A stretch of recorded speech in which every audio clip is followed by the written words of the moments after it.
આણંદ જિલ્લામાં મહીસાગર નદીના સીના ચીરીને રેતી ચોરી કરતા ભૂમાફિયાઓ સામે જિલ્લા વહીવટી તંત્રએ લાલ આંખ કરી છે। કલેક્ટર પ્રવીણ ચૌધરીના સીધા માર્ગદર્શન હેઠળ ઉમરેઠના પ્રતાપપુરા ગામે તંત્રએ દરોડા પાડીને કરોડોનો મુદ્દામાલ જપ્ત કર્યો છે, પરંતુ આ કાર્યવાહીએ અનેક ગંભીર સવાલ પણ ઊભા કર્યા છે। પ્રાંત અધિકારી મયુર પરમાર, ઉમરેઠ મામલતદાર અને ખંભોળજ પોલીસની સંયુક્ત ટીમે મહીસાગર નદીના પટમાં આકસ્મિક રેડ પાડી હતી। આ કાર્યવાહીમાં 5 ડમ્પર, 2 હિટાચી મશીન સહિત કુલ 1.62 કરોડ રૂપિયાનો મુદ્દામાલ સીઝ કરવામાં આવ્યો છે। તમામ વાહનો ખંભોળજ પોલીસ મથકે સોંપી ખાણ ખનીજ વિભાગ દ્વારા કાયદેસરની કાર્યવાહી હાથ ધરાઈ છે। આણંદ જિલ્લામાં છેલ્લા થોડા દિવસોમાં જે રીતે દરોડા પાડ્યા છે તે જોતા માફિયાઓ બેલગામ બન્યા હોય તેવું સ્પષ્ટ દેખાય છે।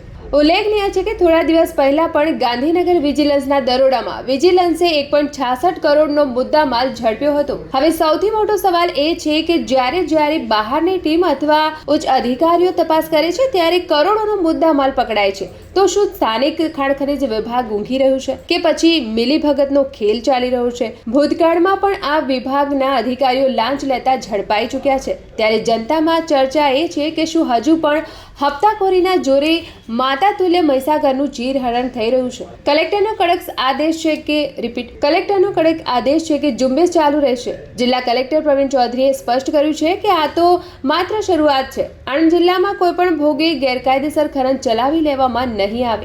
ગતરોજ તારીખ 1 ફેબ્રુઆરીના રોજ માન્ય કલેક્ટર સાહેબશ્રીના આદેશ અનુસાર પ્રતાપપુરા ખોરવાડ વિસ્તારોમાં ગેરકાયદેસર રેતીનું ખનન થતું હોય તે બાબતની તપાસ હાથ ધરવા સૂચના આપેલ હતી, જેના આધારે અમો દ્વારા મામલતદાર ઉમરેઠને સાથે રાખીને તપાસ કરતા પ્રતાપપુરા નદીના પટ ખાતે ગેરકાયદેસર રીતે રેતીનું ખનન થતું હોવાનું માલુમ પડતા સ્થળ પર દરોડા પાડી અને 2 હિતાચી મશીન અને 5 ડમ્પર જપ્ત કરવાની પ્રક્રિયા હાથ ધરવામાં આવી તથા જપ્ત કરેલ મુદ્દામાલ, જેની અંદાજિત કિંમત 1,62,00,000 રૂપિયા છે, તે પોલીસ સ્ટેશનના હવાલે કરેલ છે।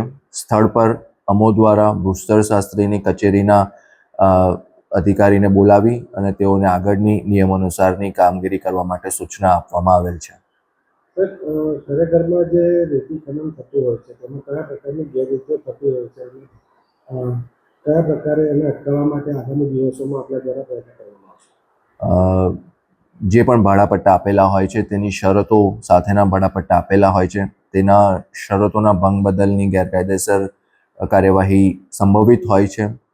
તંત્ર દ્વારા તમામ લીઝ ધારકોની તપાસ કરી જ્યાં ક્યાંય પણ અગર જો ગેરકાયદેસર રેતીનું ખનન થતું હશે તો તેઓની સામે કડક પગલાં ભરવામાં આવશે, તે સુનિશ્ચિત કરવામાં આવનાર છે।